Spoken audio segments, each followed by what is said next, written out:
Bismillahirrahmanirrahim. Today we have lecture number 20 of software project management.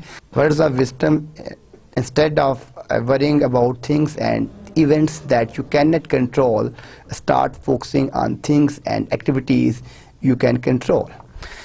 But verily the Lord for those who do wrong in ignorance, but afterward repentant and make amends, the Lord after all this to such is all forgiving and most merciful Al-Quran.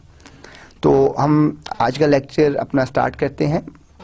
Last lecture में हमने different model को, जो software project management में different models से हमने उसको discuss किया था। उसमें कोकोमो मॉडल देखा था और डिफरेंट मॉडल्स को डिस्कस किया था।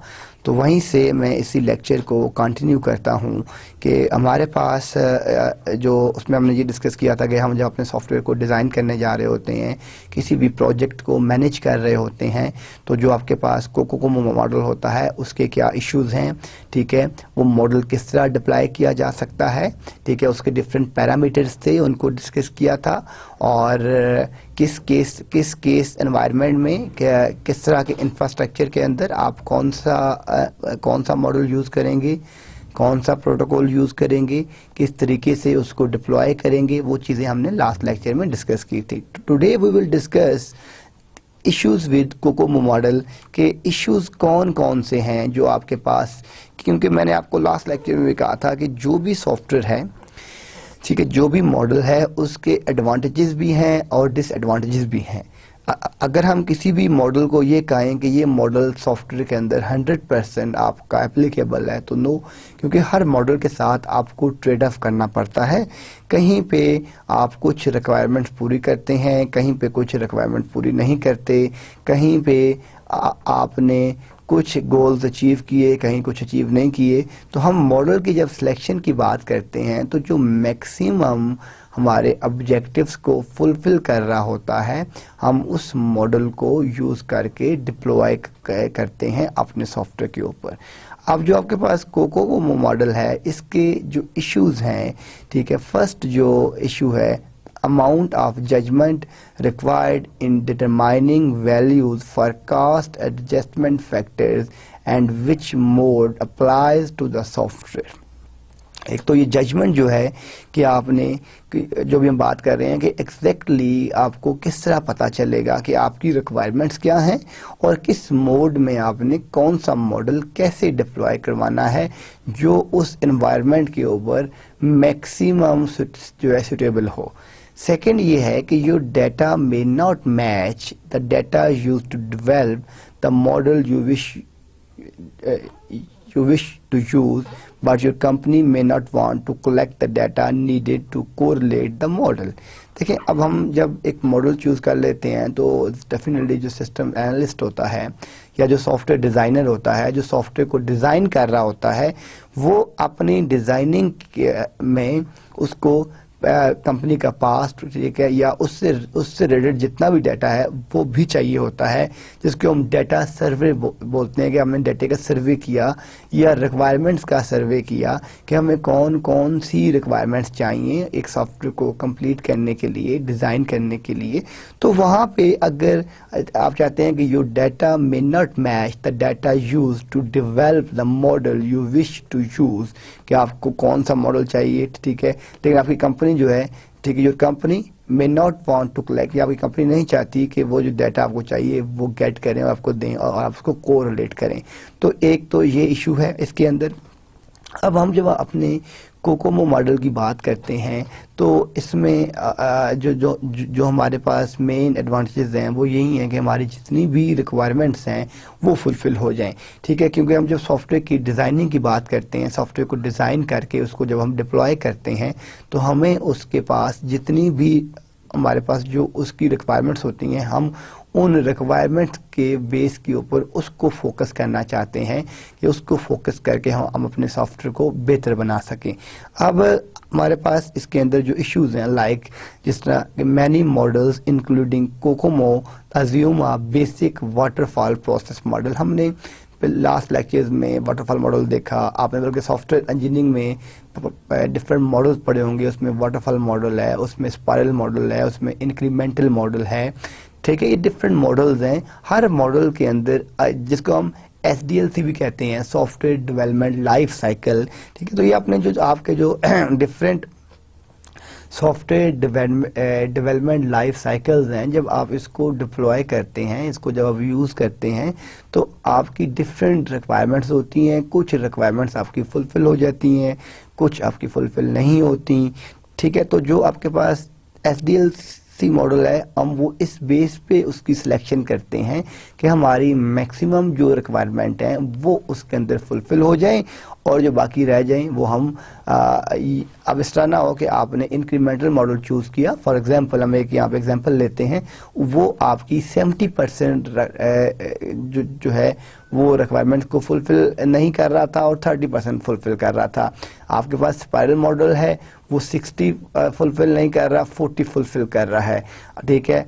आपके पास वो मॉडल है, उसके अंदर वो 75 फुलफ़िल नहीं कर रहा, 25 फुलफ़िल कर रहा है। आपके पास जो है फॉर एग्जांपल स्पाइरल मॉडल है, तो वो ये हम बात करते हैं वाटरफॉल मॉडल है, तो वो अगर आपकी 25 फुलफ़िल नहीं कर रहा है, 75 फुलफ़िल कर रहा है, तो इट मीन्स कि हम किस मॉडल को सिलेक्ट करेंगे, हम वाटरफॉल मॉडल को सिलेक्ट करेंगे। तो ये जितने भी रिक्वायरमेंट इंजीनियरिंग जो होती है, हम जब सॉफ्टवेयर को डिज़ाइन करते हैं या जब हम सॉफ्टवेयर की रिक्वायरमेंट इंजीनियरिंग की तरफ जाते हैं, तो ये सारी की सारी चीज़ें हम उसमें देखते हैं। अब यहाँ पे हमारे पास मैनी मॉडल्स इंक्लूडिंग कोकोमो, तज्यूमा, बेसिक वाटरफॉल प्रोसेस मॉडल, जिसमें हम 30% आप देख रहे हैं कि हम बात कर रहे हैं डिज़ाइनिंग की, 30% हम कोडिंग की बात कर रहे हैं, और 40% हम इंटीग्रेशन एंड टेस्टिंग की बात कर रहे हैं। तो जो हमारे पास कोकोमो मॉडल है वो जब हम करते हैं तो उसमें 30% हम बात कर रहे हैं डिज़ाइनिंग की, 30% हम बात करते हैं कोडिंग की, और 40% हम इंटीग्रेशन की बात करते हैं। हमने कहा था कि हमने इससे पहले मॉडल पढ़े थे कि हम सबसे पहले सॉफ्टवेयर की रिक्वायरमेंट का एनालिसिस करते हैं, हम रिक्वायरमेंट गैदरिंग करते हैं, हम अपनी रिक्वायरमेंट लेने के बाद उसकी बेसिस के ऊपर हम उस अपना यूज़र का डाटा गेट करते हैं, फिर हम उसका डिज़ाइन बनाते हैं, डिज़ाइन के बाद हम फिर कोडिंग करते हैं, फिर हम उसको इम्प्लीमेंट करते हैं, फिर हम उसको डिप्लॉयमेंट करते हैं, फिर हम उसकी इंटीग्रेशन करते हैं।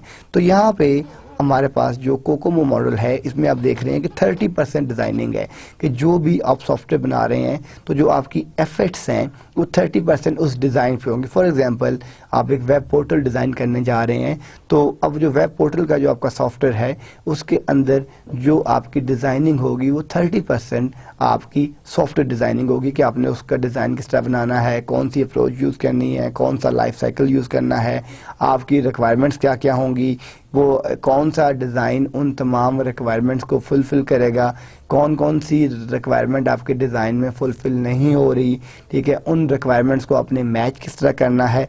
ये सारी चीज़ें आपने डिज़ाइनिंग फेज़ के अंदर करनी होती हैं, और जो डिज़ाइनिंग फेज़ है वो हमें 30% चाहिए होता है, कि 30% जो है वो आपका डिज़ाइनिंग फेज़ की तरफ चला जाता है। अब रेस्ट आप देख रहे हैं कि जो कोडिंग है, कोडिंग आपकी 30% जो है वो आपकी कोडिंग है, और 40% आपकी इंटीग्रेट। अब यानी जो आप सॉफ्टवेयर को डेवलप कर रहे हैं, आप जब उसकी कोडिंग लिख रहे हैं, जब आप उसका कोड लिख रहे हैं, तो जो आपकी कोडिंग है वो आपकी 30% आपकी कोडिंग है, और यानी 30% आपकी डिज़ाइनिंग थी, 30% आपकी कोडिंग थी। अब डिज़ाइनिंग और कोडिंग के बाद आप चले जाते हैं इंटीग्रेशन की तरफ चले जाते हैं। इंटीग्रेशन जो है, जब आपके एक सॉफ्टवेयर है उसके डिफरेंट मॉड्यूल्स हैं, फॉर एग्जांपल मॉड्यूल 1 है, 2 है, 3 है, 4 है, 5 है, 6 है, ये आपके डिफरेंट मॉड्यूल्स हैं। जब आप इन तमाम मॉड्यूल्स को आपस में लिंक करने जाते हैं, ठीक है, इसको कोरिलेट करते हैं, तो जो आपकी इंटीग्रेशन है, ठीक है, उन मॉड्यूल्स की आपस में इंटीग्रेशन क्या है, उनके आपस के प्रोसेसेस किस तरह एक्सचेंज होंगे, डाटा किस तरह एक्सचेंज होगा, तो ये सॉफ्टवेयर के उन मॉड्यूल्स को इंटीग्रेट किस तरह करते हैं। तो बेसिकली यहाँ पे योर प्रोसेस में नॉट मैच अ वेल, ठीक है, ये आपके इश्यूज में आ रहा है कि अब हम जब इन प्रोसेस को करते हैं, तो कोकोमो मॉडल के अंदर जो तीसरा इशू है जो हम वाटरफॉल की बात कर रहे हैं कि इसमें 30% हम अपने डिज़ाइनिंग की बात करते हैं, 30% हम अपनी कोडिंग की बात करते हैं और 40% हम अपनी इंटीग्रेशन की बात करते हैं और टेस्टिंग की बात करते हैं, जिस वजह से जो हमारा ये मॉडल है मे not match of value properly match नहीं करता, क्योंकि डिज़ाइनिंग और कोडिंग हमने इम्प्लीमेंट इसमें डिफरेंट फेसेस को हमने इग्नोर किया है। तो ये भी एक इशू है कोकोमो मॉडल का। इसको कंटिन्यू करते हैं हम। अब each model includes only selected task of software development. देखिए, हम जब भी मॉडल की बात करते हैं तो मैंने बताया है कि वो आपकी सॉफ्टवेयर रिक्वायरमेंट्स के ऊपर है, जिसको हम SRS कहते हैं, सॉफ्टवेयर रिक्वायरमेंट स्पेसिफिकेशन के ऊपर है।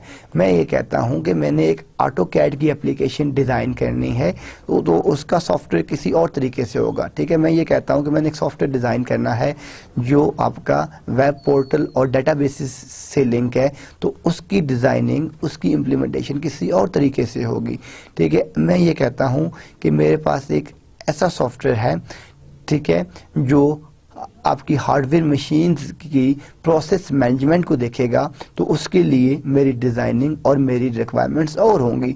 तो यहाँ पे जो आपके पास कोकोमो मॉडल की हम जो बात कर रहे हैं कि हम जब each model include only selected task of software development के जो आपके टास्क होते हैं, जो आप सिलेक्ट करते हैं, सिर्फ उन्हीं टास्क को ही हम देख रहे होते हैं। फॉर एग्जांपल, जो आपके पास कोकोमो जो है, Kokomo does not include, first क्या है, system level analysis and design. यानी फर्स्ट चीज़ क्या है कि हम जो इसमें इंक्लूड नहीं करते, जो कोकोमो के इश्यूज हैं, अभी हम वो डिस्कस कर लेते हैं। क्योंकि देखें, मॉडल सिलेक्शन आपकी रिक्वायरमेंट के ऊपर, देखें आपने इवन अगर अपने कपड़े बाय करने हैं तो आपकी नीड्स क्या है, आप किस तरह के कपड़े पहनते हैं, ठीक है। आप वो जब तक आपको नहीं पता होगा तो आप अपना सूट, अपने कपड़े नहीं बाय कर सकते। कोई भी अपनी गाड़ी बाय करनी है, अपनी कार बाय करनी है, ठीक है, इफ यू डोंट नो कि व्हाट इज़ योर रिक्वायरमेंट्स, आपकी कास्ट रेंज क्या है, आपकी नीड्स क्या है, आपने किस एनवायरनमेंट में वो गाड़ी चलानी है, शहर में, विलेज में, तो ये तमाम चीज़ें देखते हुए आप अपनी कार की सिलेक्शन करते हैं। वैसे ही जो सॉफ्टवेयर डिज़ाइनिंग है, जो सॉफ्टवेयर की इंफ्रास्ट्रक्चर डेवलपमेंट है, उसमें भी हम ये चीज़ें देखते हैं कि हमारी नीड्स क्या हैं और हमारी क्या रिक्वायरमेंट्स हैं। हम उन रिक्वायरमेंट्स और नीड्स की बेस के ऊपर ही अपनी सिलेक्शन कर रहे होते हैं। तो हम जब बात कर रहे हैं कि system level analysis and design के कोकोमो के अंदर क्या क्या चीज़ें इंक्लूड नहीं है, what are the drawbacks of COCOMO model.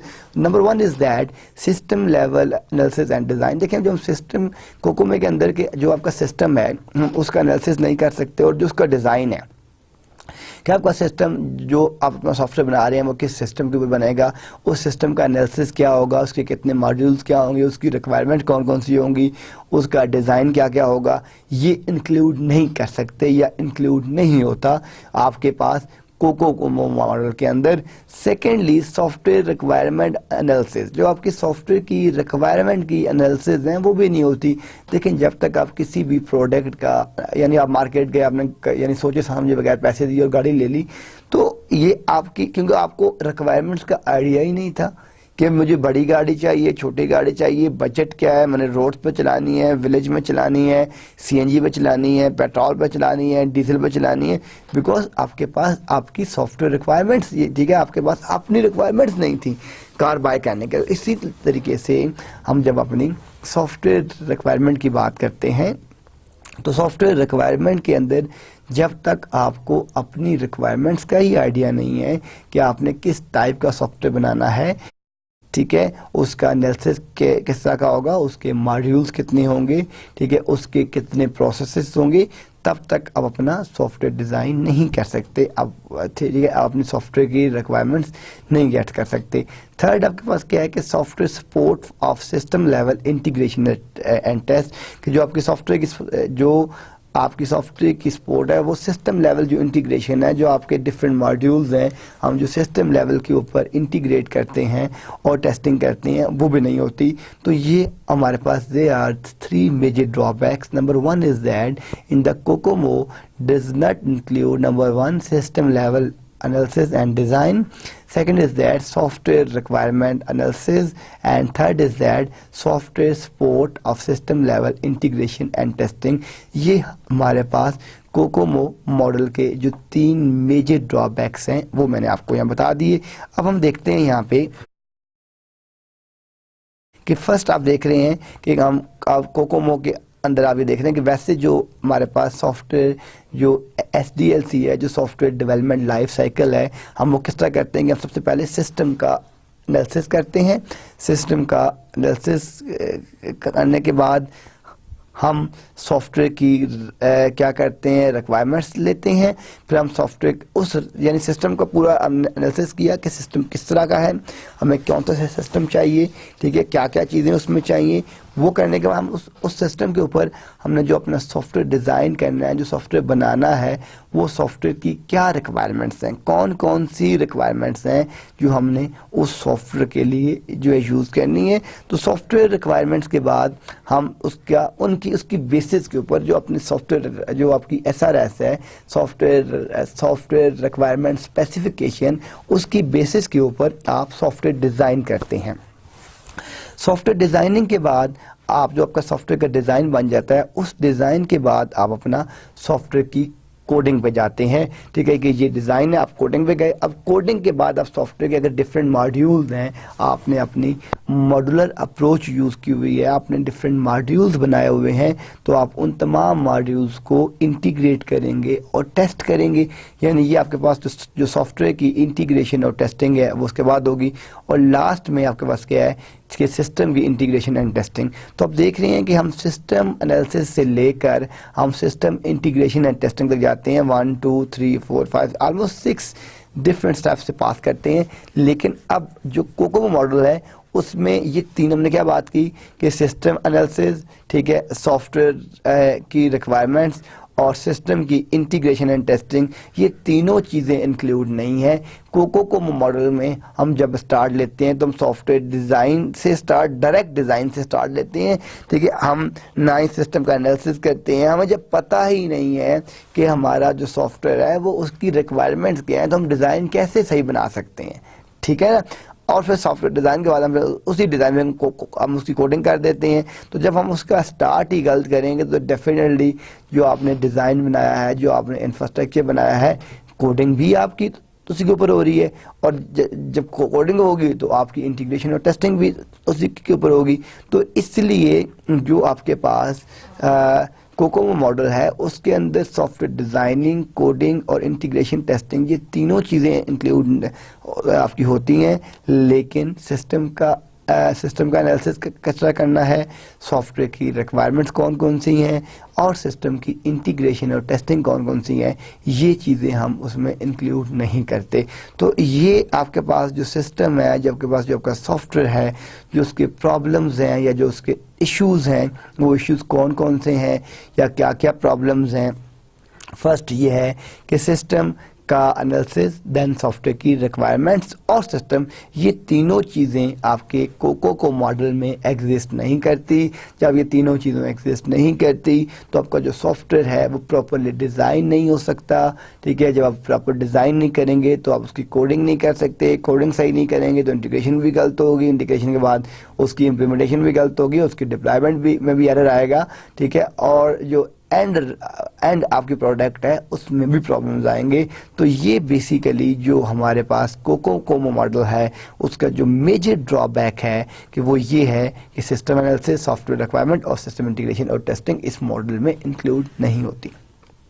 अब सॉफ्टवेयर की जो प्रैक्टिस है, जो हम डिफरेंट प्रैक्टिसेस कर रहे हैं, उन प्रैक्टिसेस के अंदर जो एंड यूज़र प्रोग्रामिंग, हम डिफरेंट चीज़ों को अभी डिस्कस करते हैं कि what is going on nowadays. जिस तरह हम कहते हैं डॉक्टर प्रैक्टिस करता है अपनी, ठीक है, या सॉफ्टवेयर प्रैक्टिसेस के बारे में, यहाँ ये वो प्रैक्टिस नहीं है जो आपका एक मेडिकल डॉक्टर कर रहा होता है। सॉफ्टवेयर प्रैक्टिस क्या है, क्या क्या पैरामीटर्स देखते हैं, end user programming, application generators and composition aids, application की कंपोजिशन और सिस्टम की इंटीग्रेशन, ये डिफरेंट 4 पैरामीटर्स हैं। अभी हम इनको 1 बाय 1 डिस्कस करते हैं। देखिए, जो आपके पास एंड यूज़र की प्रोग्रामिंग है उसमें हम क्या करते हैं कि develop application themselves using application generators, spreadsheets, query systems, ठीक है। ये यानी जो आपके पास एंड यूज़र प्रोग्रामिंग है कि हम इसमें जो एप्लीकेशन है वो खुद से डेवलप करते हैं, जनरेट किस तरह। आपके पास आपकी जो स्प्रेडशीट्स है, लोटस 1 2 3 है, वर्ड है एंड सो ऑन, ठीक है, जिसकी क्यूरीज आपने देखा होगा। अगर आप एक्सेल में कोई फार्मूला कॉल लगाएं तो जो बेस्ट है वो आपको ऊपर से उसका फार्मूला दे देता है, ठीक है, आपको हेल्प मिल जाती है। अगर आप कोई क्यूरी गलत उसके अंदर प्रोसीड कर रहे हैं तो वो जो उसका इशू है वो आपको मिल जाएगा। तो हम इसको क्या कहते हैं कि develop application themselves using application generators spread, ठीक है, और ये 55 million only in USA by 2005। यानी ये हम जो अपना बात कर रहे हैं, रिकॉर्ड की बात कर रहे हैं, ठीक है, इसमें जो आपका रिकॉर्ड है, ठीक है, वो 55 मिलियन है था, ठीक है, आपके यूएसए में इन 2005 तक, ठीक है। ये आपके पास जो आपका एंड यूजर प्रोग्रामिंग है ये वो था। अब आपके पास जो आपकी एप्लीकेशन जनरेटर्स हैं और जो आपके कंपोजिशन एड्स हैं, उसमें आपके पास लाइक जो पैकेजेस हैं, जिस तरह एक्सेस है, एक्टिव एक्स है, डायरेक्ट एक्स 9 है, ठीक है, ये सारे के सारे आपके पैकेजेस हैं। तो ये 0.6 मिलियन, ठीक है, 0.6 मिलियन है ये। और एप्लीकेशन की जो कंपोजिशन है, जब आप उसको कंपोज कर रहे होते हैं तो diverse application and domain specific component, जो आपकी डाइवर्सिटी होती है और जो आपकी डाइवर्स एप्लीकेशन होती हैं और जो उसके अंदर डोमेन के जो आपके स्पेसिफिक कंपोनेंट्स होते हैं वो 0.7 मिलियन होते हैं। और लास्ट में आपके पास जो सिस्टम की इंटीग्रेशन है, ठीक है, software intensive products, highly embedded large scale systems, example manufacturing support system 0.7 million, जिसका आपके पास डिसीजन सपोर्ट सिस्टम्स होते हैं, डीएसएस कहते हैं उसको, और इसी तरह के आपके डिफरेंट टाइप के जो आपके सपोर्ट सिस्टम्स हैं, तो उसके अंदर हम जो अपना काम कर रहे होते हैं तो हम इन चीज़ों को देखते हैं। तो आप देखें कि आपके पास जो सॉफ्टवेयर प्रैक्टिस है कि जो एंड यूज़र प्रोग्रामिंग है वो 55 मिलियन है, और वो भी ये डाटा भी हमने जो लिया, ठीक है, या ये भी हमने जो भी रिकॉर्ड लिया है ये यूएसए 2005 तक का लिया है। फिर आपके पास जो एप्लीकेशन जनरेटर्स हैं और जो कंपोजिशन आपकी एड्स है ये आपके पास 0.6 मिलियन है। फिर आपकी जो एप्लीकेशन की कंपोजिशन है ये आपके पास 0.7 मिलियन है, और जो आपकी सिस्टम की इंटीग्रेशन है कि जो आप सिस्टम को आप इसमें इंटीग्रेट कर रहे हैं, लिंक कर रहे हैं, ये आपके पास 0.7 मिलियन है। तो आप ये देख रहे हैं कि आपके पास जो 4 पैरामीटर्स हैं, एक एंड यूज़र प्रोग्रामिंग है, एक एप्लीकेशन जनरेटर्स है, एक एप्लीकेशन कंपोजिशन है, और एक आपके पास सिस्टम की इंटीग्रेशन है।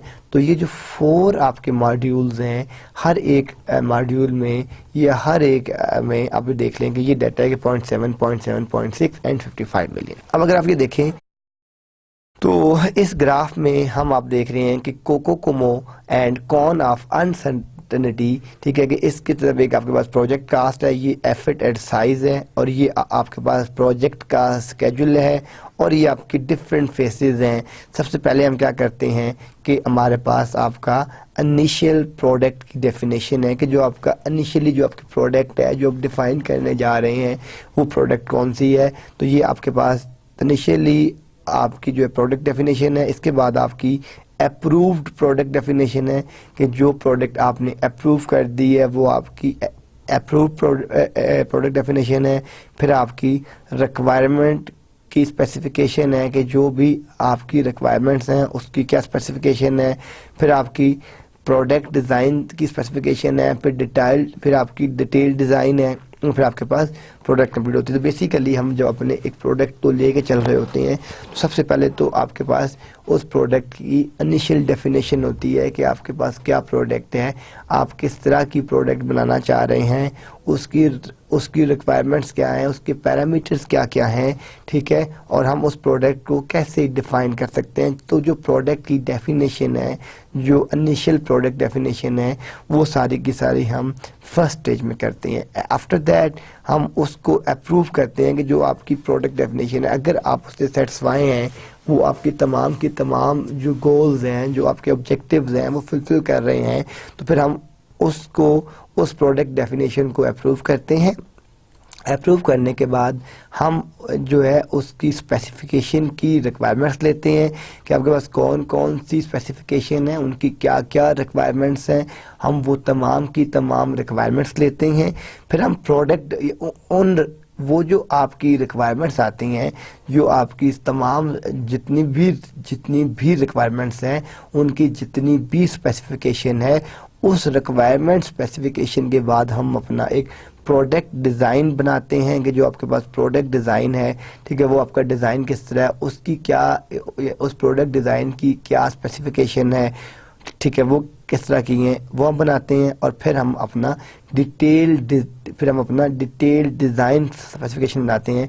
जो आपके पास डिटेल डिज़ाइन है, कि जो आपका एक डिटेल डिज़ाइन स्पेसिफिकेशन है वो क्या है, और लास्ट में हम अपनी प्रोडक्ट को कंप्लीट करते हैं। तो आप ये देखें कि ये हमारे पास डिफरेंट फेसेस हैं कि इनिशियल प्रोडक्ट की डेफिनेशन क्या है, फिर हम उसको अप्रूव किस तरह करते हैं, अपनी स्पेसिफिकेशन जितनी भी रिक्वायरमेंट है उनकी क्या स्पेसिफिकेशन है, प्रोडक्ट डिज़ाइन की क्या स्पेसिफिकेशन है, हम उसको डिटेल डिज़ाइन किस तरह बना रहे हैं, और अपनी एक प्रोडक्ट किस तरह कंप्लीट कर रहे हैं। ये हमारे पास डिफरेंट फेसेस हैं। हम इन फेसेस से गुजर के, यानी प्रोडक्ट डेफिनेशन से लेके हम जो प्रोडक्ट कंप्लीशन की तरफ जाते हैं, ये सर्टेन पैरामीटर्स हैं। इन पैरामीटर्स से हम पास इन करके यहाँ तक पहुँचते हैं। तो ये आपके पास कोकोमो मॉडल था, और उसके अंदर जो आपका ये कर्व आप देख रहे हैं, अगर आप इस कर्व को देखें तो कुछ इस तरह से आपकी कर्व बन रही है ये, कि यहाँ पे आपके पास प्रोजेक्ट की कास्ट, एफर्ट और साइज आ गया, यहाँ पे आपके पास प्रोजेक्ट का स्केड्यूल आ गया, और ये आपके डिफरेंट पैरामीटर्स आ गए। इस तरीके से हम आपको उसकी अनसर्टेनिटी देख सकते हैं। अब कोकोमो 2 मॉडल्स जो हैं, इसमें आपके पास एप्लीकेशन की कंपोजिशन है, अर्ली डिज़ाइन है, पोस्ट प्रोडक्ट है। ये आपके पास एक तो कोकोमो मॉडल था, और जो सेकंड मॉडल आपके पास आ गया है वो आपके पास कोकोमो मॉडल 2 है, ठीक है। तो 2 मॉडल्स में क्या है कि एप्लीकेशन की कंपोजिशन कि involve prototyping effort to resolve potential high risk, कि हम एप्लीकेशन कंपोजिशन में इन पैरामीटर्स को देखते हैं कि जो आपका हाई रिस्क होता है आपकी सॉफ्टवेयर डिज़ाइन को या सॉफ्टवेयर की जो डिप्लॉयमेंट है उसके अंदर जो आपका हाई रिस्क है, उस रिस्क को मिनिमाइज करने के लिए, कम करने के लिए आप किस तरह की एप्लीकेशन कंपोज कर रहे हैं, किन किन पैरामीटर्स को देख रहे हैं, ठीक है। उसको कम करने के लिए जो आपकी एप्लीकेशन कंपोजिशन के पैरामीटर्स होते हैं कि involve prototyping efforts to resolve potential,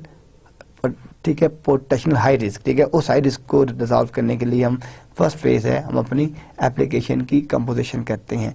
second phase है आपके पास अर्ली डिज़ाइन। जो आपका डिज़ाइन है involve exploration not NF is generally known. ये आपका अगर आपने अर्ली डिज़ाइन दिया है तो इसमें आपकी एक्सप्लोरेशन तो इन्वॉल्व होती है, लेकिन नॉट एनएफ इज जनरली, जितना आपको पता होना चाहिए कि सॉफ्टवेयर की क्या रिक्वायरमेंट्स हैं, क्या ड्रॉबैक्स हो सकते हैं, क्या क्या इश्यूज आ सकते हैं, आप मॉडल को प्रॉपरली डिप्लॉय कर सकते हैं कि नहीं कर सकते, आप ये चीज़ें फाइंड आउट नहीं कर सकते। थर्ड आपके पास क्या है पोस्ट आर्किटेक्चर, कि जो आपका पोस्ट आर्किटेक्चर है इसके अंदर क्या होता है कि involve the actual development and maintenance, के इस फेज के अंदर आपकी जो एक्चुअल डेवलपमेंट होती है और आपके जितने भी मेंटेनेंस होती हैं ये सारी की सारी आपकी पोस्ट आर्किटेक्चर के अंदर आती हैं, कि जो आपने एक्चुअल डेवलपमेंट कितनी करनी है, उसकी मेंटेनेंस किस तरह करनी है, ये सारी की सारी आपकी पोस्ट आर्किटेक्चर के अंदर इन्वॉल्व होती है। ये सारे के सारे इश्यूज थे कोकोमो 2 जो मॉडल है, ये सारे के सारे जितने भी इश्यूज हैं ये आपके कोकोमो 2 मॉडल है, ये सारे के सारे उसके इश्यूज हैं। हम उस इश्यूज के बेस के ऊपर ये अपना करते हैं। तो इसमें जो आपके पैरामीटर्स हैं, एक आपके पास एप्लीकेशन की कंपोजिशन आ गई, एक आपका अर्ली डिज़ाइन आ गया, और एक आपके पास पोस्ट आर्किटेक्चर आ गया। अब हम ये देखें कि अब हम इन पैरामीटर्स को डिस्कस कर रहे हैं इन द डिटेल कि what is the application composition, what are the requirements, what are the parameters, what are the goals. ये सारी चीज़ें हम अपनी एप्लीकेशन कंपोजिशन के अंदर डिस्कस करते हैं। तो एप्लीकेशन में अगर आप देखें कि जो आपके पास ई के एस एल जो आपके पास लाइन ऑफ कोड है, ठीक है, ये इसका क्या फार्मूला है, is equal to A K S L O C multiply by 1 minus A T divide by 100 into A M. अब हम इन तमाम चीज़ों को देख रहे हैं कि ये क्या क्या चीज़ें हैं।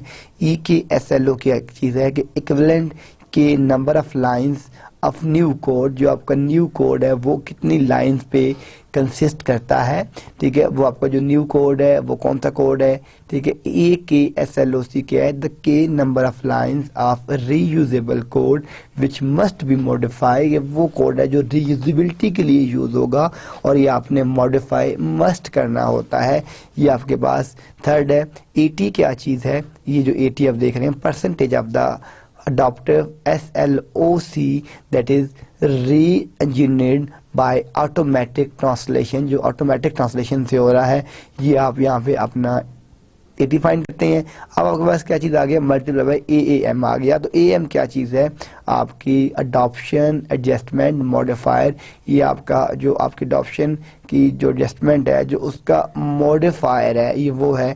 अब देख रहे हैं कि AA plus AAF plus SU into UNFM, ठीक है, braces close divide by 100, AAF must be greater than 0.5 होना चाहिए, then is equal to AA plus AAF plus 1 इसकी वैल्यू आ गई plus 0.02 into S2 into UNMF divide by 100, AAF less than is equal to 0.5। तो अब ये वो parameter आप देख रहे हैं कि ये जो AA है, AAF क्या है, SQ क्या है, हम ये देखते हैं इसकी एब्रीविएशन कि AA क्या है आपकी असेसमेंट एंड जो आपको जो उसको जो आपकी असेसमेंट आ रही है वो हम देख रहे हैं कि वो 0 से -8 के दरमियान है, या इसके अंदर जो भी आप लेंगे आपके जो आपकी सिमुलेशन है, ठीक है, वो आपकी 0 to 8 है।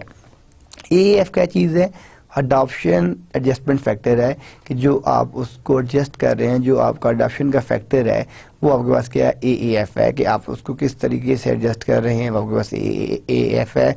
और SQ क्या आपके पास सॉफ्टवेयर अंडरस्टैंडिंग के, सॉफ्टवेयर की जो अंडरस्टैंडिंग है आप सॉफ्टवेयर को किस तरीके से अंडरस्टैंड कर रहे हैं वो 50 से लेकर 10 के दरमियान है। देन UNFM जो क्या है कि प्रोग्रामर्स अनफॉर्म, ठीक है, अनफॉर्मेलिटी, ये आपके पास 0 से 1 है। तो आप ये देख रहे हैं कि आपके पास एक इसमें UNFM है, ये तमाम पैरामीटर्स आप इसके अंदर पुट इन करते हैं तो फाइनल आपको क्या चीज़ मिल जाती है, एप्लीकेशन कंपोजिशन और रीयूजेबिलिटी का डाटा मिल जाता है कि आप उसको किस तरीके से यूज़ कर सकते हैं। कंटिन्यू AAF, अब आपका अडॉप्शन एडजस्टमेंट फैक्टर आ गया, is equal to 0.4 DM plus 0.3 CM plus 0.31 M। DM क्या है, परसेंटेज ऑफ डिज़ाइन मॉडिफिकेशन, कितने परसेंट जो आपकी डिज़ाइन की मॉडिफिकेशन होगी, जो आप डिज़ाइन चेंज करेंगे वो कितने परसेंट है, उसकी परसेंटेज क्या है। CM क्या चीज़ है कि परसेंटेज ऑफ कोड मॉडिफिकेशन, के जो आपका कोड है वो कितना मॉडिफाई होगा, ठीक है, ठीक है, ये आपका जो CM है वो परसेंटेज ऑफ कोड की मॉडिफिकेशन है। और आपका IM क्या है, percentage of integration effort required, कि आपको जो इंटीग्रेशन के लिए कितनी एफर्ट रिक्वायर्ड है वो कितने परसेंट है वो है। और कोकोमो 2 साइजिंग इक्वेशन, जो साइज की इक्वेशन है कि size is equal to 1 plus REVL divide by 100 into new K SLOC plus E K SLOC। आप जब इस पूरी इक्वेशन को अगर आप यहाँ देख रहे हैं तो इन तमाम पैरामीटर्स को फाइंड जब करते हैं, फाइंड करने के बाद ये डाटा आ गया तो आप जब इसमें पुट करेंगे तो ये आपकी वो फाइनल इक्वेशन आ जाएगी कि जो आपने रीयूजेबिलिटी के लिए गेट कर सकते हैं। अब हम बात करते हैं यहाँ पे अर्लियर डिज़ाइन की बात करते हैं कि जो आपका नॉमिनल फैक्टर है वो A इंटू साइज B है। A की वैल्यू क्या है 2.94, size in KDSI RK SLOC हम कह सकते हैं, ये दोनों पॉसिबिलिटीज हो सकती हैं। कैलकुलेट, ठीक है, हम इसमें क्या चीज़ कैलकुलेट करते हैं, हम इसमें UFPS और कन्वर्ट करते हैं इसको KDSI के अंदर, तो ये वैल्यू आपकी ये बन जाती है। तो 5 स्केलिंग फैक्टर्स हैं हमारे पास के जो हम इसके अंदर यूज़ करते हैं, ठीक है। एक तो आपके पास क्या है, प्रीसीडेंस जो है वो क्या है, very low to extra high, या तो बहुत लो है या वो एक्स्ट्रा हाई है, यानी वेरी लो से एक्स्ट्रा हाई के दरमियान जो आपकी बात चल रही है वो आपके पास ये है। सेकंड क्या है, डेवलपमेंट फ्लेक्सिबिलिटी, क्या आपके पास जो डेवलपमेंट की फ्लेक्सिबिलिटी है वो क्या है। थर्ड आपके पास आर्किटेक्चर स्लैश रिस्क की रेजोल्यूशन, ठीक है, कि आपका किस टाइप का आर्किटेक्चर है और आपकी जो रिस्क की रेजोल्यूशन है वो क्या है। थर्ड आपके पास टीम कोहेजन, कि जो आपकी टीम की कोहेजन है वो किस तरीके से है। और फोर्थ आपके पास प्रोसेस की क्या मैच्योरिटी है। तो हम डिफरेंट फैक्टर्स देखते हैं। एक तो आप देखते हैं प्रीसीडेंटेंस देखते हैं, एक आपकी जो डेवलपमेंट की फ्लेक्सिबिलिटी है वो किस तरह की है, और आपके पास जो आर्किटेक्चर है, ठीक है, उसके अंदर आपकी कितने रिस्क रेजोल्यूशन है, फिर टीम की कोहेजन किस तरह की है, और प्रोसेस की मैच्योरिटी कितनी है, कि आप जितने भी प्रोसेस बना रहे हैं वो आपस में कितने मैच्योर हैं, ठीक है, वो उसकी क्या मैच्योरिटी लेवल है, ये हम अपने अर्ली डिज़ाइन में फाइंड करते हैं। अब आपके पास जो स्केलिंग फैक्टर्स हैं हमने जो यहाँ पे डिस्कस किया है, अब इनको वन बाय वन देखते हैं कि डेवलपमेंट फ्लेक्सिबिलिटी क्या है, आर्किटेक्चर क्या है, टीम कोहेजन क्या है, ये हम अभी वन बाय वन हम इन तमाम को डिस्कस करते हैं। तो फर्स्ट जो है organization understanding of product objectives, के जो आपकी ऑर्गेनाइजेशन है, जो आपकी कंपनी है जिसके लिए आप वो सॉफ्टवेयर डिज़ाइन करने जा रहे हैं, ठीक है, वो अपने प्रोडक्ट के ऑब्जेक्टिव्स को अंडरस्टैंड कर सके, समझ सके कि जो वो अपनी प्रोडक्ट बनाने जा रहे हैं उनके ऑब्जेक्टिव्स क्या हैं, उनके गोल्स क्या हैं।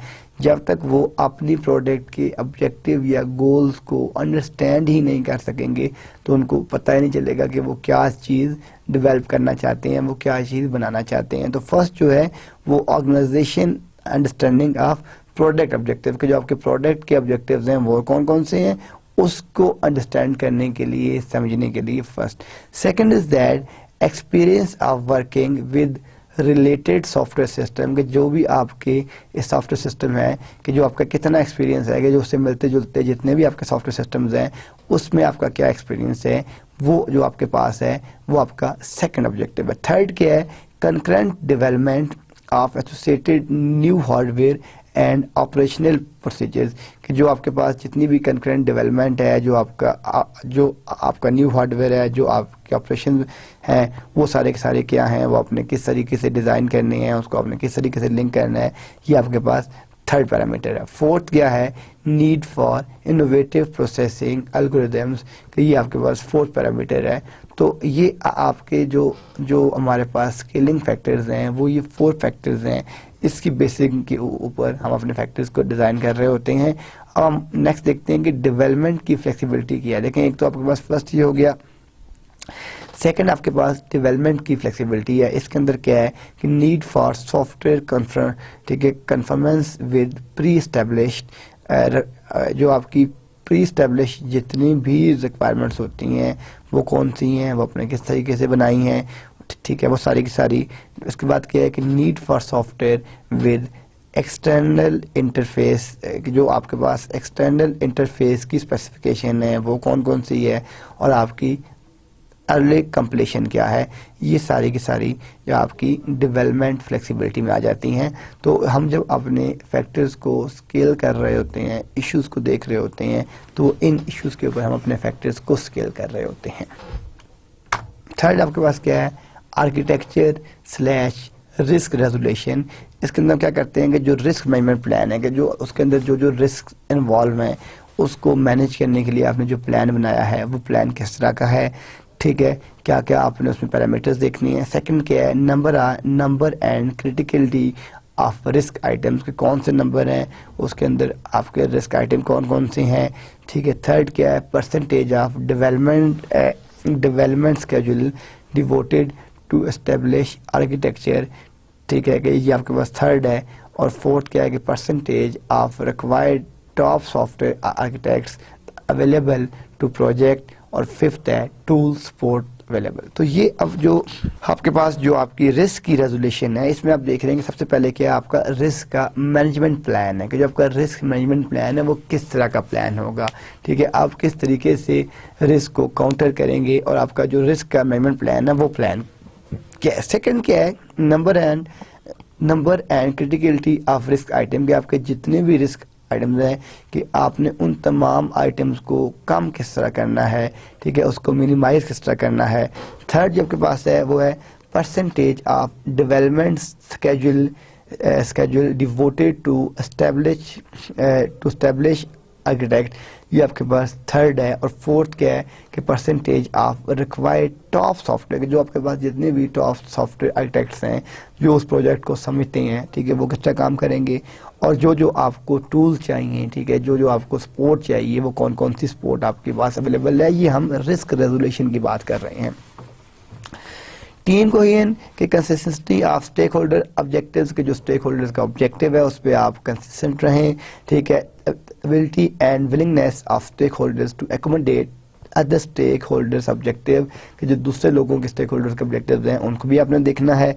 Experience of stakeholder as a team, कि इसमें आपका एक्सपीरियंस भी होना चाहिए कि आपके पास जितने भी स्टेक होल्डर्स हैं उनका एज ए टीम और stakeholder team building to achieve shared vision. तो ये आपके पास टीम कोहेजन के जो आपके जो फैक्टर्स हैं, ये आपका फोर्थ वन था। एंड फिफ्थ वन प्रोसेस की मैच्योरिटी। आप देख रहे हैं कि जो प्रोसेस की मैच्योरिटी है कि कैपेबिलिटी प्रोसेस, अब इसमें डिफरेंट मॉडल्स होते हैं। जो फर्स्ट मॉडल हम उसको CMML कहते हैं, CMML कहते हैं, ठीक है, कैपेबिलिटी मैच्योरिटी मॉडल लेवल्स, ठीक है। बाज़ में इसको CMM सिंपल, बाज़ बुक्स में इसको सिंपल CMM भी कहा जाता है। तो ये आपके पास क्या है कि आपके पास कैपेबिलिटी मैच्योरिटी मॉडल लेवल है। इसके जो लेवल 5 है इसको एक्स्ट्रा हाई कहते हैं, जो लेवल 1 है इसको हम लोअर हाफ कहते हैं। ये वेरी लो होता है, तो यानी वेरी लो से टूवर्ड्स 1 2 3 4 5 तक जाते हैं। तो जो आपके लेवल 5 है ये आपका एक्स्ट्रा हाई है, और जो आपके पास लेवल 1 है ये आपके पास वेरी लो है। हम इस तरीके से इसको लेके चल रहे होते हैं।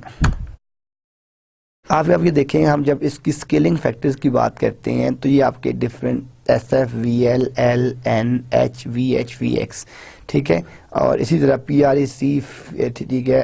अब आप ये देख रहे हैं कि ये जो 5 चीज़ें हैं, फर्स्ट क्या था आपके पास, इसमें प्रेसिडेंट्स है, सेकंड क्या है, डेवलपमेंट फ्लेक्सिबिलिटी थी, तो ये आपके पास प्रेसिडेंट है, ये डेवलपमेंट फ्लेक्सिबिलिटी है।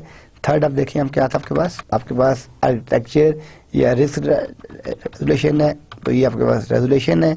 फोर्थ क्या आपके पास आपकी टीम है, तो फोर्थ क्या टीम है। फिफ्थ क्या आपके पास प्रोसेस की मैच्योरिटी है, तो ये आपके पास क्या है, प्रोसेस की मैच्योरिटी। तो ये टेबल अभी हमने जो अपने स्केलिंग फैक्टर्स देखे हैं, कि बेसिकली हमने जो यहाँ पे बात की है कि ये आपके जो स्केलिंग फैक्टर्स हैं, ये first second then third, sorry first second then third then fourth and then fifth. तो ये हमने अपने 5 से 5 जो फैक्टर्स हैं वो सारे के सारे यहाँ पे लिख लिए। अब हमारे पास क्या है, VL, ठीक है। अब हमने यहाँ पे ये भी कहा है कि वेरी लो से हम एक्स्ट्रा हाई पे जा रहे हैं, वेरी लो से हम एक्स्ट्रा हाई पे जा रहे हैं। तो और ये देखेंगे very low then normal then high then very high then extra high, यानी ये क्या है आपके पास, ये आपके स्केलिंग फैक्टर्स हैं। ये VL आपका वेरी लो है, ये आपका लो है, ये आपका नॉर्मल है, ये आपका हाई है, ये आपका वेरी हाई है, और ये आपका एक्स्ट्रा हाई है। तो ये आप देख रहे हैं कि ये इस वैल्यू के ऊपर हम अपने सॉफ्टवेयर की जब स्केलिंग करते हैं तो इन पैरामीटर्स के ऊपर हम अपने सॉफ्टवेयर की जो हम इसको अपने सॉफ्टवेयर को अपने प्रोडक्ट को इस तरीके से हम इसको स्केल कर सकते हैं। अब आपके पास जो आपका अर्ली डिज़ाइन है, हम क्या बात करते हैं कि जो आपके पास एडजस्टेड एफर्ट है जिसको हम PMA कहते हैं is equal to PMN into, ठीक है, पाई EM। इसको जब मल्टीप्लाई करते हैं, the multiply EM is based on a set of 7 project and process driver very low to very high. अब वो कौन कौन से हैं, प्रोडक्ट रिलायबिलिटी एंड कम्प्लेक्सिटी, कि प्रोडक्ट कितनी रिलायबल होगी और कितनी कम्प्लेक्स है, जिसको हम RCPX कहेंगे। सेकेंड है रीयूज रिक्वायर्ड, जो उसमें रीयूजिबिलिटी की रिक्वायरमेंट्स हैं वो कौन कौन सी है, जिसको हम रीयूज कहते हैं। थर्ड क्या है, प्लेटफॉर्म की डिफ़िकल्टी, कि आपके पास कोई कौन सा प्लेटफॉर्म है, ठीक है, यानी अगर आप एक सॉफ्टवेयर बना रहे हैं तो वो सिर्फ लाइनक्स के लिए है। अब लाइनक्स में भी बहुत से फ्लेवर्स हैं, यूबेंटो है, कैल्डेरा है, रेड हैट है, ठीक है, आप कौन सा यूज़ करते हैं। आप अगर विंडोज़ की बात करते हैं, विंडोज़ के डिफरेंट वर्जन हैं। तो अब अपने ये भी देखना है कि जो आपके पास जो आपकी प्लेटफॉर्म की डिफ़िकल्टी है कि आपको कौन सा प्लेटफॉर्म चाहिए, किस तरह का जो प्लेटफॉर्म चाहिए उसकी क्या डिफ़िकल्टी है। देन पर्सनल कैपेबिलिटी, क्या आपकी पर्सनल कैपेबिलिटी क्या है, ठीक है, आपको क्या क्या चीज़ चाहिए, ठीक है। उसके बाद जो नेक्स्ट है वो आपका पर्सनल एक्सपीरियंस है कि आपको पर्सनल एक्सपीरियंस क्या क्या है, और फिर आपका स्केड्यूल है, और फिर आपके पास सपोर्ट की फैसिलिटीज़ हैं। तो ये डिफरेंट पैरामीटर्स हैं। आप देख रहे हैं कि प्रोडक्ट की रिलायबिलिटी, ठीक है, रीयूज्ड आपकी जो आपका रिक्वायर्ड है, प्लेटफॉर्म की difficulty, personal capability, personal experience, और आपका स्केड्यूल और आपकी सपोर्ट फैसिलिटीज़, ये सारी के सारी आपके अर्ली डिज़ाइन के पैरामीटर्स हैं जो आपके अर्ली डिज़ाइन के अंदर आते हैं। अब आप ये देख रहे हैं कि ये जो हमने बात की है कि जो हमारे पास यहाँ 7 है, 1 2 3 4 5 6 7, ये जो हैं, आप अगर इस चार्ट में देखें तो 1 2 3 4 5 6 7 ये वही पैरामीटर्स हैं जो हमने इस स्लाइड में डिस्कस किए हैं। ये उसके शॉर्टकट्स या उसकी एब्रीवेशंस आप कह सकते हैं कि ये सारी की सारी आपकी एब्रीवेशंस यहाँ पे दी हुई हैं, और ये आपकी सारी की सारी आपकी एब्रीवेशन है। तो इसमें इसी तरह एक्स्ट्रा लार्ज, वेरी लो, लो, नॉर्मल, देन आपका हाई, देन आपका वेरी हाई, और देन आपका एक्स्ट्रा हाई। तो ये सारे के सारे जितने भी पैरामीटर्स हैं ये आपके यहाँ पे आपके गिवन है। इन पैरामीटर्स की बेसिस के ऊपर आप अपने डिज़ाइन को फाइंड कर सकते हैं, मल्टीप्लाई करके चेक कर सकते हैं। अब अगर हम इसको टेक्निकल देखें तो अब आपके पास आ गया कोकोमो 2, यानी ये आपके पास कोकोमो मॉडल का डिज़ाइन था, उसके मल्टीप्लायर्स से, उसकी पैरामीटर्स से। इसको फाइंड करने के बाद अब हम चले जाते हैं कोकोमो 2 मॉडल के पास चले जाते हैं जो आपके पास पोस्ट आर्किटेक्चर लेवल है। इसके अंदर क्या है कि नॉर्मली, ठीक है, nominal effort as in early design, ठीक है, इसमें हम बहुत ही कम एफर्ट करते हैं। जो आपका अर्ली डिज़ाइन होता है इसमें हम एडजस्टेड अपनी एफर्ट करते हैं।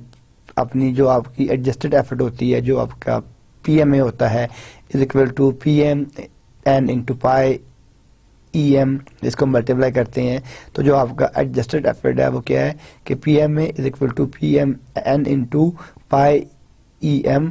तो the multiplier EM is based on a set of 17 drivers very low to very high, यानी 17 ड्राइवर्स के ऊपर वो बेस कर रहा होता है जो very low to very high की तरफ जा रहा होता है, कि पहले वेरी लो होता है और फिर आपका वेरी वेरी हाई की तरफ जा रहा होता है। इसके अंदर आपके पास क्या क्या है, आपका प्रोजेक्ट क्या है, किस टाइप का प्रोजेक्ट है, आपका प्लेटफॉर्म कौन सा है, पर्सनल क्या है, और आपके प्रोसेस ड्राइवर्स क्या हैं, और आप जो चीज़ ड्रॉप करते हैं कि टर्न और MODP को इसके अंदर आप ड्रॉप करते हैं। तो ये आपके पास जो कोकोमो का 2 जो आपका पोस्ट आर्किटेक्चर लेवल है उसमें ये पैरामीटर्स हम देखते हैं। अब इसके अंदर हम क्या क्या चीज़ें हम यहाँ पे ऐड करते हैं। फर्स्ट क्या है, हम बात करते हैं DOCU की। DOCU क्या है, extent of documentation, extension of documentation. Extend क्या है, एक्सटेंशन ऑफ डॉक्यूमेंटेशन, कि आपने डॉक्यूमेंटेशन ऐड की। रीयूज क्या है कि रिक्वायर्ड कितने % आप रीयूज, ठीक है, जैसे हम बात करते हैं सॉफ्टवेयर रीयूजेबिलिटी की बात करते हैं तो आप कितने % सॉफ्टवेयर जो आपके कंपोनेंट्स हैं वो कितने % रीयूजेबल हैं, ठीक है, जो आपके सॉफ्टवेयर रीयूजेबिलिटी के कंपोनेंट्स हैं वो कितने % हम उसको रीयूजेबिलिटी में ले जाते हैं। पीकॉन क्या है, आपके पर्सनल कंटिन्यूटी, ठीक है, जो आपकी पर्सनल कंटिन्यूटी है वो क्या है। साइट क्या है, multi site working and quality of communication, का आपकी जो मल्टी साइट वर्किंग है और जो क्वालिटी ऑफ कम्युनिकेशन है वो क्या है।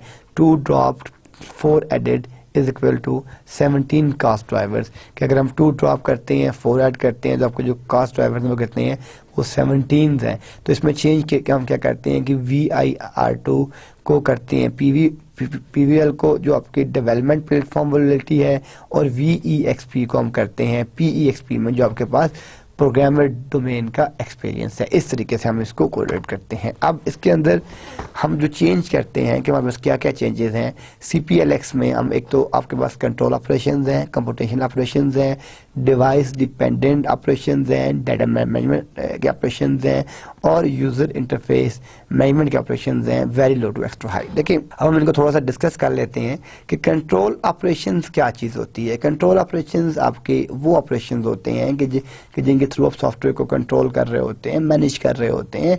कंप्यूटेशनल के जिसकी बेसिस के ऊपर जो आपके एल्गोरिथम्स होते हैं, ठीक है, जिसके ऊपर आपकी कंप्यूटेशन बेस का, मैं लिखता हूँ अगर 2 + 2 + 3 तो ये मेरे पास एक आंसर आएगा 7 आ जाएगा। लेकिन मैं इसको जनरलाइज करूँ, मैं लिखूँ कि sum is equal to number 1 + number 2 + number 3। अब मैं जब भी सिस्टम से 3 नंबर इनपुट करूंगा, चाहे वो 2 2 3 हो, वो 3 6 7 हो, वो 4 9 10 हो, तो वो उनका सम देगा, क्योंकि मैंने एक जनरलाइज अल्गो बनाया है। तो जो आपके एल्गोरिदम्स होते हैं, जो आपके कंप्यूटेशनल ऑपरेशंस होते हैं, वो हम सारे के सारे इसमें यूज़ करते हैं।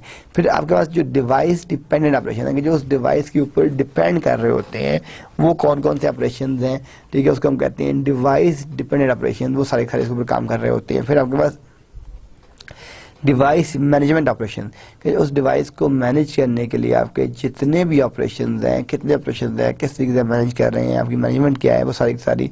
और फिर आपके पास यूज़र इंटरफेस मैनेजमेंट ऑपरेशन, के जो आपके पास डिफरेंट टाइप का यूज़र की इंटरफेस मैनेजमेंट है, ठीक है, वो कौन कौन सी है। अब इसमें हम डिफरेंट पैरामीटर्स देख रहे हैं। एक हम देख रहे हैं डिवाइस डिपेंडेंट ऑपरेशन, देन हम देख रहे हैं डाटा मैनेजमेंट ऑपरेशन, देन हम देख रहे हैं user interface management operation.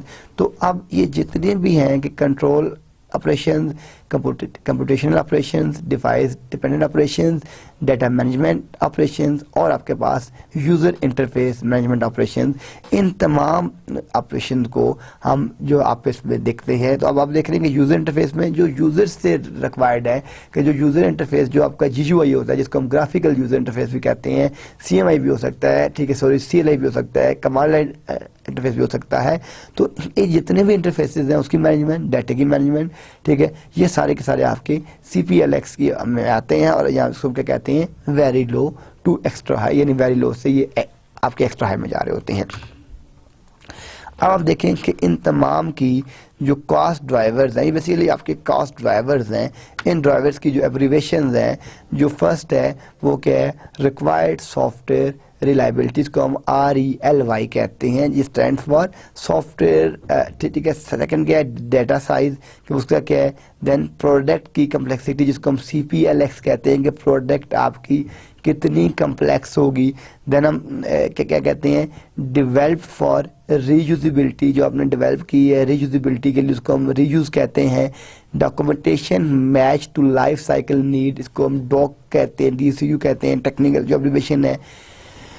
Execution time constraints, के जो आपके एग्जीक्यूट होगा सॉफ्टवेयर, उसके कितने टाइम कंस्ट्रेंट्स हैं, कौन कौन से टाइम्स किस तरह लगेंगे, ठीक है, उसको हम टाइम कहते हैं। देन आपका स्टोर है कि मेन स्टोरेज कंस्ट्रेंट कौन कौन से हैं। देन आपके पास प्लेटफॉर्म की वैलिडिटी है, जिसको हम PVOL कहते हैं। देन आपके पास एनालिस्ट कैपेबिलिटी है, जिसको हम ACAP कहते हैं। देन आपके पास प्रोग्रामर की कैपेबिलिटी है, जिसको हम PCAP कहते हैं। देन आपके पास पर्सनल कंटिन्यूटी है, जिसको हम PCON कहते हैं। एप्लीकेशन का एक्सपीरियंस है, हम इसको APX कहते हैं। प्लेटफॉर्म का एक्सपीरियंस है, हम इसको PLEX कहते हैं। लैंग्वेज एंड टूल एक्सपीरियंस, जिसको हम LTEX कहते हैं। यूज़ ऑफ सॉफ्टवेयर टूल, जिसको हम टूल कहते हैं। और मल्टी साइट डेवलपमेंट, जिसको हम साइट कहते हैं। रिक्वायर्ड डेवलपमेंट स्केड्यूल जो है वो आपके पास SCED है। तो ये आपके डिफरेंट कास्ट ड्राइवर्स हैं, ठीक है। अब ऑलमोस्ट 1 2 3 4 5 6 7 8 9 10 11 12 13 14 15 16 17, हमने यहाँ पे क्या बात की थी, 17 कास्ट ड्राइवर्स की हमने बात की थी। तो ये आपके पास वही 17 कास्ट ड्राइवर्स हैं, जिसके ऊपर आप अपने सॉफ्टवेयर को डिज़ाइन कर रहे होते हैं, अपने मॉडल को बना रहे होते हैं। आप देख रहे हैं ये वो आपके सारे के सारे जितने भी ड्राइवर्स हैं, ये उसकी लिस्ट आ गई। ये हमने वेरी लो हो गया, ये लो हो गया, ये नॉर्मल हो गया, ये हाई हो गया, ये वेरी हाई हो गया, और ये एक्स्ट्रा हाई हो गया। तो ये आपकी एफर्ट मल्टीप्लायर हैं, जो आपके पास कोकोमो मॉडल 2 में होते हैं, कि जितने भी आपके एफर्ट मल्टीप्लायर्स हैं वो कौन कौन से हैं, वो कोकोमो मॉडल में कौन कौन से हैं। तो अपन देख लिए कि ड्राइवर्स हैं, वेरी लो है, लो है, नॉर्मल है, इसमें हाई है, वेरी हाई है, और आपका एक्स्ट्रा है, यानी 1 2 3 4 5 6 7। तो ये आपके डिफरेंट 7 पैरामीटर्स हैं। इसमें ड्राइवर्स हो गए, then very low, then normal, then high, then very high, और एक्स्ट्रा हाई। तो इन पैरामीटर्स के ऊपर हम जब सॉफ्टवेयर को डिज़ाइन करते हैं, तो जितने भी आपके कोकोमो मॉडल हैं, जितने भी आपके मल्टीप्लायर्स हैं, वो सारे के सारे इसके ऊपर आपका वर्क कर रहे होते हैं। अब इसमें जो हमारे पास स्केड्यूल एस्टिमेट्स है, हम अगर इसको फाइंड करें, तो for both early design and post architecture के जो आपके पास दोनों हैं, जो आपका अर्ली डिज़ाइन है, जो आपका पोस्ट आर्किटेक्चर है, वो हम किस तरीके से फाइंड करते हैं कि T development is equal to 3.67 into P M F multiply by SCED percentage divide by 100। PM क्या चीज़ है, is the estimated percent months excluding SCED effort multiplier, उसे मल्टीप्लाई करेंगे तो आपकी F की वैल्यू आ जाएगी। F is equal to 0.28 into 0.2 multiply 0.1 और सम ऑफ SF। तो आप इस तरीके से ये जो है फाइंड कर सकते हैं। प्रोजेक्ट के जो फेसेस हैं जो इसके अंदर इंक्लूडेड हैं और नॉट इंक्लूडेड हैं, हम वो देखते हैं कि कौन कौन से फेसेस इसके अंदर इंक्लूडेड हैं और कौन कौन से फेसेस इसके अंदर इंक्लूडेड नहीं है। देखिए, प्रोडक्ट का जो डिज़ाइन है ये आपका इसके अंदर इंक्लूड है कि आपका जो प्रोडक्ट है वो किस तरह का प्रोडक्ट है, ठीक है, उसकी क्या क्या रिक्वायरमेंट्स हैं, उसके क्या क्या पैरामीटर्स हैं, उसको आप किस तरीके से डिज़ाइन कर रहे हैं। तो प्रोडक्ट का डिज़ाइन इसके अंदर इंक्लूडेड है। देन प्रोडक्ट को आपने इम्प्लीमेंटेशन की जो बात आ जाती है कि आप उसको किस तरीके से इम्प्लीमेंट कर रहे हैं, किस तरीके से उसको डिप्लॉय कर रहे हैं। तो जो आपकी इम्प्लीमेंटेशन है वो भी इसमें आ जाती है। यानी नंबर 1 एक तो ये हो गया कि आपके पास प्रोडक्ट का डिज़ाइन आ गया कि आपको जो प्रोडक्ट है वो किस तरह का है, उसका डिज़ाइन क्या है, वो क्या, ठीक है, वो किस तरह का बनेगा, ये आपके पास आ गया नंबर 1। सेकंड आपके पास क्या आ गया कि उसकी इम्प्लीमेंटेशन आ गई कि जो उसकी इम्प्लीमेंटेशन है वो किस तरह की है। जब आप उसको इम्प्लीमेंट कर रहे हैं तो उसकी इम्प्लीमेंटेशन आपने कैसे करनी है, किस तरह करनी है, ठीक है। देन इंटीग्रेशन एंड टेस्टिंग भी, ठीक है, कि आपने अगर डिफरेंट मॉड्यूल्स हैं तो उनको आपस में इंटीग्रेट किस तरह करना है और उनको टेस्ट किस तरह करना है। देन पूरे प्रोजेक्ट को मैनेज कैसे करना है कि एक प्रोजेक्ट है, ठीक है, उसकी मैनेजमेंट आपने किस तरह करनी है, उसको कैसे मैनेज करना है। प्रोजेक्ट की कॉन्फ़िगरेशन मैनेजमेंट, ठीक है, जो आपने उसको किस तरह कॉन्फ़िगर करना है, डिप्लॉय किस तरह करना है, टेस्ट किस तरह करना है। प्रोजेक्ट की क्वालिटी एश्योरेंस, जिसको हम सॉफ्टवेयर क्वालिटी एश्योरेंस भी कहते हैं, SQA, कि आपके पास SQA का कौन सा स्टैंडर्ड है, आप अपने प्रोजेक्ट की सॉफ्टवेयर क्वालिटी कैसे चेक करेंगे, प्रोजेक्ट की टेस्टिंग किस तरह करेंगे। तो ये तो वो फेसेस हैं जो आपके पास इंक्लूडेड हैं। यानी प्रोडक्ट का डिज़ाइन भी इंक्लूड है, ठीक है, उसकी इम्प्लीमेंटेशन भी इंक्लूड है, इंटीग्रेशन और टेस्टिंग भी आपकी इंक्लूड है, प्रोजेक्ट की जो मैनेजमेंट है वो भी इंक्लूड है, ठीक है, जो प्रोजेक्ट की कॉन्फ़िगरेशन मैनेजमेंट है वो भी है, और क्वालिटी एश्योरेंस। अब जो नॉट इंक्लूडेड कि रिक्वायरमेंट डेफिनेशन, कि जो आपके पास रिक्वायरमेंट्स की डेफिनेशन है कि हर रिक्वायरमेंट को आपने किस तरह डिफाइन किया, कितनी रिक्वायरमेंट्स हैं, ठीक है, वो आपने डिफाइन नहीं की, जिसको हम SRS कहते हैं कि सॉफ्टवेयर रिक्वायरमेंट स्पेसिफिकेशन। देखिए, जब तक आपकी रिक्वायरमेंट्स प्रॉपर नहीं होंगी तो आप उसको ज़्यादा बेहतर तरीके से डिज़ाइन और डिप्लॉय नहीं कर सकते। तो इसके अंदर जो प्रॉब्लम आ रहा है कि जो आपकी रिक्वायरमेंट्स की डेफिनेशन है वो नहीं आ रही कि आपकी कितनी रिक्वायरमेंट्स हैं, उनकी उसको आपने डिफाइन किस तरह करना है, उसकी डेफिनेशन क्या क्या है, वो आपके पास सारी की सारी जो है वो आपकी मिसिंग है। कि जितनी भी आपकी जो मेन रिक्वायरमेंट्स हैं उसकी definition. Then project management activities done above the project level, कि जो आपके पास एक प्रोजेक्ट है उसके अंदर जितनी भी आपकी एक्टिविटीज बनी थी वो आपने किस तरीके से मैनेज की हैं, वो आपका यानी जो बैक ट्रैकिंग होती है जो आपकी, वो आप अपनी एक्टिविटीज को बैक ट्रैक नहीं कर सकते कि जो आपके प्रोजेक्ट मैनेजमेंट की जितनी भी एक्टिविटीज थी वो कौन कौन सी थी, वो आपके लेवल के साथ किस तरह लिंक थी, वो आप नहीं कर सकते। तो ये जो हमारे पास प्रोजेक्ट फेज है इसमें आपके पास जो चीज़ें हैं, डिज़ाइन, इम्प्लीमेंटेशन, इंटीग्रेशन, मैनेजमेंट, ये सारी चीज़ें हैं जो नॉट इंक्लूडेड हैं, जबकि दोनों ही बड़ी ही इंपॉर्टेंट आपके पैरामीटर्स हैं कि एक तो आपकी रिक्वायरमेंट्स और दूसरा जो प्रोजेक्ट की मैनेजमेंट की जितनी भी एक्टिविटीज़ हैं कि आपने एक प्रोजेक्ट को कैसे मैनेज करना है, उसकी कौन कौन सी एक्टिविटीज़ हैं और हर लेवल के ऊपर क्या क्या टास्क जो आपका जो है परफॉर्म हुआ है, ये सारी चीज़ें आपके इसके अंदर इंक्लूडेड नहीं है।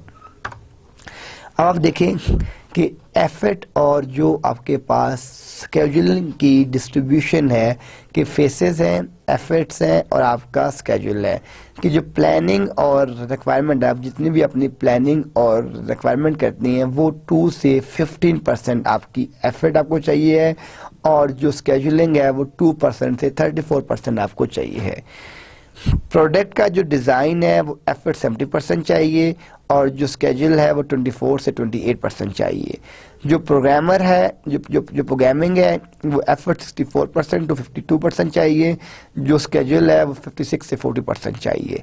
इंटीग्रेशन एंड टेस्टिंग है वो 19 से 31% है और इसमें एफर्ट है, और जो आपका स्केड्यूल है वो 20 से 32% है। जो ट्रांजिशन है वो 0 से 20% है और जो आपका स्केड्यूल है वो भी आपका 0 से 20% है।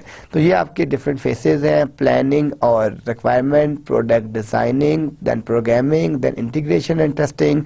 और इसमें आप देख रहे हैं कि आपकी जो एफर्ट आपको इसमें रिक्वायर्ड है वो 2 से 15 है, देन 17% है, देन 64 टू 52 है, देन 19 टू 31% है, और ये 0 to 20 है। और ये आपकी स्केड्यूलिंग है जो 2 से 34, 24, 28, 50 से 40, ठीक है। ये तो ये आपके पास कंप्लीट एफर्ट और आपकी स्केड्यूलिंग की डिस्ट्रीब्यूशन है, ये वो है। अब आपके पास जो आपकी स्पाइरल बेस है या जो रैशनल यूनिट प्रोसेस है जिसको आप रैप कहते हैं, ठीक है, कि रैशनल यूनिफाइड प्रोसेसेस, उसके जो फेसेस हैं, एफर्ट्स हैं और जो आपका स्केड्यूल है, ठीक है, कि रैशनल यूनिफाइड प्रोसेस के अंदर आपकी फर्स्ट फेस होता है आपका इंसेप्शन का, 5% एफर्ट होती है, 10% आपकी स्केड्यूलिंग होती है। देन आपके पास सेकंड जो फेस है वो फेस आपका एलबोरेशन का है, इसमें आपके पास 20% आपकी एफर्ट होती है, 30% आपका स्केड्यूल होता है। कंस्ट्रक्शन मेथड 65% एफर्ट है, 50% आप इसको ठीक है आपकी होती है, स्केड्यूलिंग होती है। और ट्रांजिशन है वो 10% है और इसमें 10% ही आपकी स्केड्यूलिंग होती है। तो ये था हमारा आज का लेक्चर। नेक्स्ट लेक्चर में इंशाअल्लाह हम अपना नेक्स्ट टॉपिक स्टार्ट करेंगे, ठीक है। तब तक के लिए अल्लाह हाफिज़।